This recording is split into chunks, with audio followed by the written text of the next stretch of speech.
All right, eighth graders. I hope you're doing well. So, I'm going to do a little bit to help you finish up this assignment. We actually started this before we left. We started talking about the Federalists and the Jeffersonian Republicans, and I just want to help you finish this up. Now, I have your worksheet, so I helped you out here. So, what you're going to do is on Canvas here, go and open up the worksheet, and it'll have you make a copy. So, I'll make one too. And we'll wait for it. Anytime now. Here it comes. It's getting close. Okay, so we did this in class,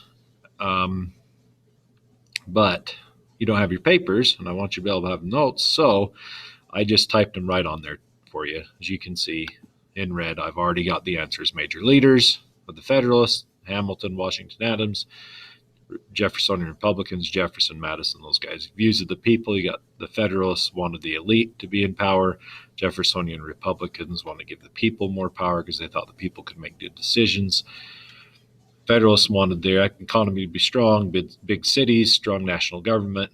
Jeffersonian Republicans wanted farmers expanding. They wanted farmers. They wanted to expand west, more rural areas, as in countryside farming, okay, strong state governments.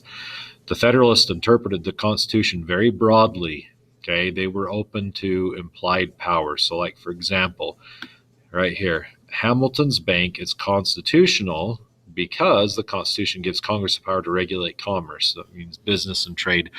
Now, Hamilton argued, since banks help with commerce, the Constitution implies that Congress can create a bank. It implies it. It suggests that, even though it doesn't come out right out and say banks in the Constitution.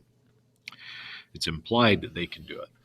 Now, on the other side, you've got Jeffersonian Republicans who say they have a very strict or narrow interpretation of the Constitution. Say, if it's not in there, you can't do it. Okay, Hamilton's bank is unconstitutional because the Constitution never says Congress can make a bank. So it'd be like in class if I left the room and said, all right, guys, well, I'm gone, be safe.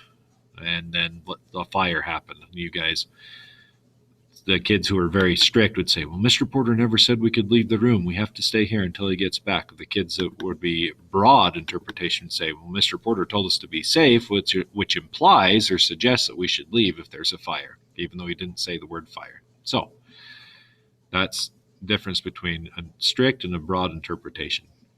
And a lot of people still do that today. Still a big difference in that. Okay, they talked about the French Revolution. I'm going to do this. There we go. French Revolution. Federalists wanted to stay out of it. Jeffersonian Republicans wanted to help with it. The economy, Federalists want to build it up based on finance and business and farming. Jeffersonians want to stick to just farming or agriculture. Now, we need to talk about the rest of this. The Alien and Sedition Acts, the election of 1800, and the Louisiana Purchase. And then you're going to answer these questions at the bottom. Okay?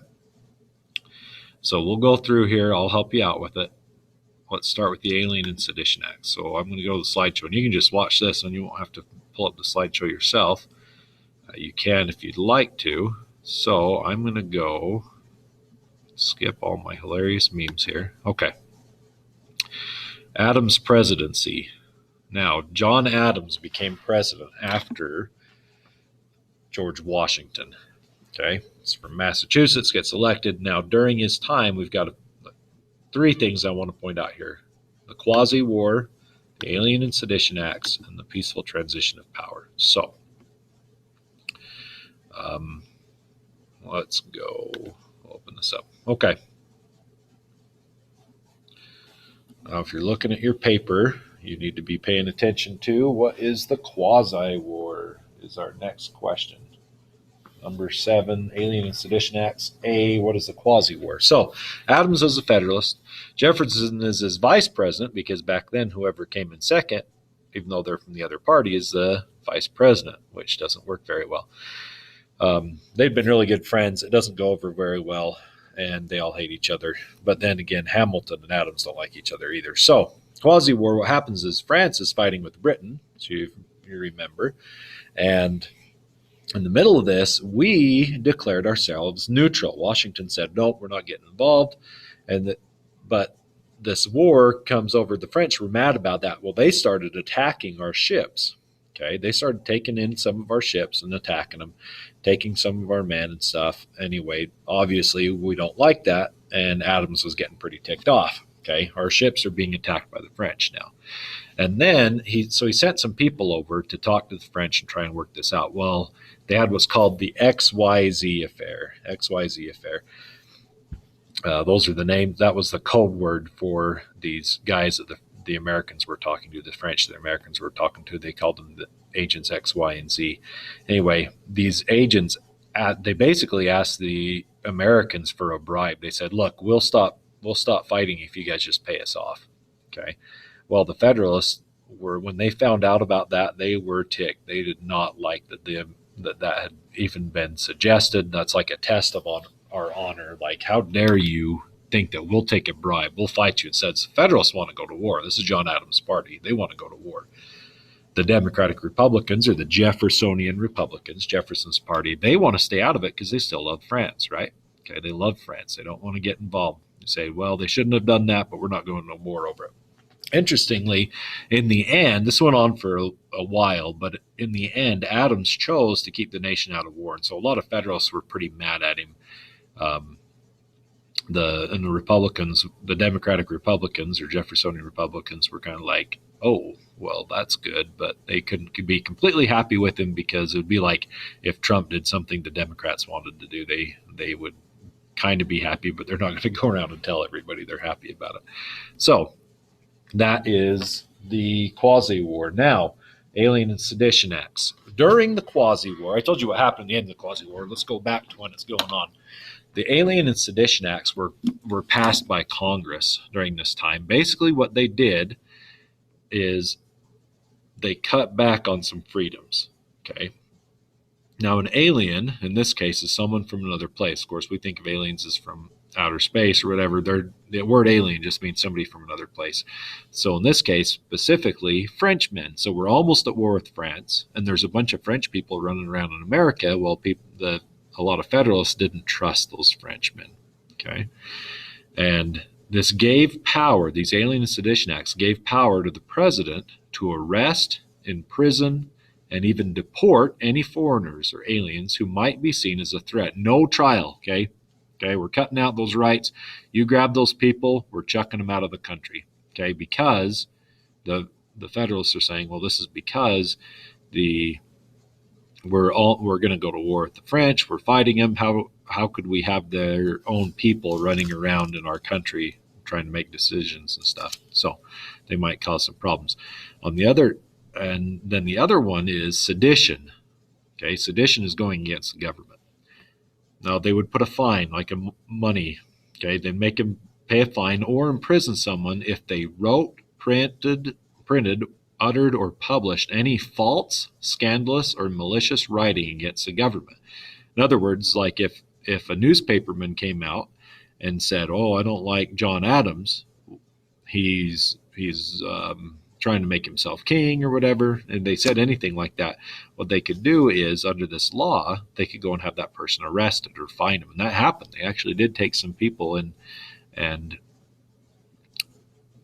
took him into jail or whatever, because they didn't like what they were saying. And so it's this crazy thing that you can see this actually from later. They did this again in World War I, but this is a World War I cartoon, but it applies here. You can see the snake is called the Sedition Bills, okay, Alien and Sedition Acts, right? It's going to go cut down on how many people are talking bad about the government. Well, what's that going to kill is the free press, free speech, and honest opinion. If you can't, in a democratic country, if you want to say what you want, if you want things to work well, you got to be able to say what you want to, okay?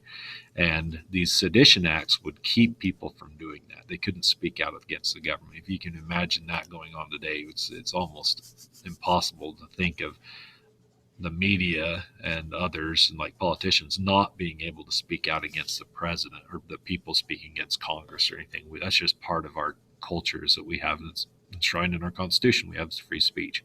So the Alien Sedition Act. So now on your paper, hopefully you answered what this Alien Sedition Acts are. If you haven't, pause it and hurry and do it. And we'll go on now. We'll skip the video. Now, for the side one for the Alien and Sedition Acts, the Federalists, you're going to write this in the box. There's the ship there, as you can see, the ship for the Quasi-War. We're going to write down what the Federalists thought about the Alien and Sedition Acts. They said that it's protect the people during the Quasi-War. Okay, we're trying to protect people. That's the point. We're going to shut people up, like in the cartoon. We'll shut them up for safety reasons. French spies in America. Okay, we don't want people going around and the French telling on what's going on and that kind of stuff. So we also have the government is still new and needs protection. We can't let people speak out against it. We're still trying to form the government. This is interesting because Washington was the president before this, and he'd started the government basically, and he allowed people to say whatever they wanted to, even though he didn't like it. He allowed them to do it. So it's kind of interesting. Anyway, they can control events rather than be controlled by them. That's kind of the idea. We're not going to let the people control what's going on. We've got to control. Because remember, the Federalists want to be in. They want the elite in charge, not let the people say too much. Okay. Well, on the other hand, we have the Jeffersonian Republicans. They think this is just censorship. Okay. Violation of individual liberties like your free speech, freedom of the press. Okay. They just said, look, the only reason this is happening is because John Adams can't handle people criticizing him. He doesn't like it when people speak against him, and so he's throwing a fit, trying to keep him shut up. Okay. It didn't help that his own vice president was the one doing a lot of it, of the criticism. They saw it as a way for the government to just get more power. Remember, the Jeffersonian Republicans like Thomas Jefferson, James Madison were worried that the people would lose power in this system as the government gained more power. Okay, if the government can do it to one group, it can do it to another group in the future. That's another issue. What if they want to shut somebody else up someday? It allows them to shut anybody up that they want to at any time. Okay, think about that today. If maybe you don't want people speaking against Donald Trump and you support a law that hey, Taylor, pay attention. Why aren't you listening to me?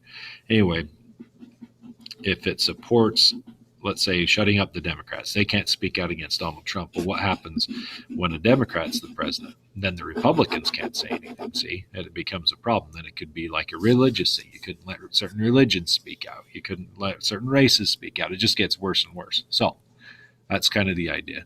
But the Federalists, on the other hand, again, are saying, look, we're in a war, pretty much a war. We've got to keep safe here. What's more important? Shut people up? Like, are we going to let terrorists run around our country, or are we going to go arrest them, even though they haven't done anything wrong yet? Okay, we got to keep people safe. So that's the idea. All right. Just as a side note, hopefully you got your notes on there. Just as a side note, this is kind of cool. John Adams lost the next election.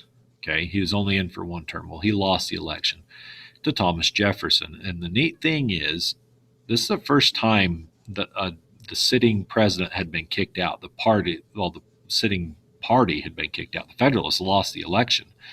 But Adams and the other Federalists allowed the Jeffersonian Republicans to take over. They didn't try to fight it. They didn't try to stop the election. They didn't try to occupy Washington, D.C. and not let anybody in and use the army to establish their power. Okay. They just stepped down, and that sets a very important precedent for today. That Tesla, are you paying attention? That this is a very important precedent that even if, like Barack Obama, who's a Democrat, is beat, and he didn't get beat by Trump, but his party gets beat. The Democrats get beat by the Republicans. The Democrats are going to step down, allow the Republicans to take control. Well, in 2020, let's say, imagine that Trump loses the election this fall. If the Democrats step in, Trump should just step down, not make it an issue, because that causes this kind of thing that leads to civil wars and stuff, and loss in faith in the government. It's pretty important stuff. So John Adams did that.